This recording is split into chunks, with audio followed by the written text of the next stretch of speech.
TR సవాలుకు ప్రభుత్వ పాది శ్రీనివాస్ ఘాటుగా స్పందించారు. సీఎం రేవంత్ రెడ్డి తీసుకుంటున్న నిర్ణయాలు చేస్తున్న పాలనకు కేటీఆర్ మైండ్ బ్లాక్ అయిందని విమర్శించారు. అందుకే అర్థం లేని వ్యాఖ్యలు చేస్తున్నారన్నారు. అసెంబ్లీ ఎన్నికల్లో కాంగ్రెస్ ఘన విజయం సాధించిందన్న విషయం రాష్ట్ర ప్రజలందరికీ తెలుసని గుర్తు చేశారు. సర్పంచ్ ఎన్నికల ఫలితాలు వచ్చిన 48 గంటల్లోనే బీఆర్ఎస్ కు ఘోర పరాజయం ఎదురైందన్నారు. ఈ ఫలితాలే ప్రజల తీర్పును స్పష్టంగా చెబుతున్నాయని తెలిపారు. కేటీఆర్ ఈర్ష్యా ద్వేషంతో మాట్లాడుతున్నారని ఆరోపించారు. దమ్ముంటే అనేటువంటి సవాళ్ళు కేటీఆర్ గారు ఇప్పటికి అనేక మార్లు దమ్ము ధైర్యం గురించి మాట్లాడుతున్నటువంటి కేటీఆర్ గారు 2023లో కాంగ్రెస్ పార్టీ పీస్ అధ్యక్షుని హోదాలో రేవంత్ రెడ్డి గారు కొట్టిన దెబ్బకు మీరు మీ పార్టీ ఎక్కడుంది ఒకసారి ఆలోచించి ఏమని కోరుతున్నా.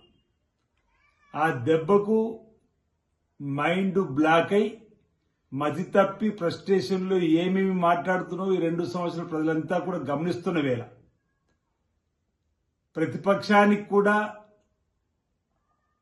ప్రతిపక్ష స్థానానికి కూడా పరిమితం చేసిన ఆ స్థానాన్ని కూడా న్యాయం చేయలేనటువంటి మిమ్మల్ని ప్రజలు ఇసడించుకుంటున్న వేళ వచ్చిన ప్రతి ఎన్నికల్లో కూడా మీకు తలబొబ్బి కొట్టేలా ఫలితాలు వచ్చి మా ముఖ్యమంత్రి రేవంత్ రెడ్డి గారు కాంగ్రెస్ పార్టీ నాయకుల కార్యకర్తల దమ్ము చూపిస్తున్నా మీకు కనిపిస్తలేదా అని అడుగుతా ఉన్నా. పార్లమెంట్ ఎన్నికల్లో మీరు 0 పరిమితం అయిపోయారు. పడి కాంగ్రెస్ పార్టీని ప్రజలు ఆశ్రయించారు. ఈరోజు మీరు 25%కే పరిమితమైనటువంటి సందర్భం కనిపిస్తున్న వేళ ఈరోజు ప్రజా తీర్పును స్వాగతించి ముందుకు పోవాలి తప్ప దమ్ము ధైర్యం గురించి ఇంకే ఎందుకు మాట్లాడాల్సి వస్తుంది అనేది ఒకసారి గమనించుకోమని సందర్భం కోరుతూ మా రేవంత్ రెడ్డి గారి దమ్ము ఈ ప్రతి ఎన్నికల్లో మీకు కనిపించింది. కావాల్సిన కేసీఆర్ అడుగుతూ కూడా చెప్తారు రేవంత్ రెడ్డి గారి దమ్మేందో.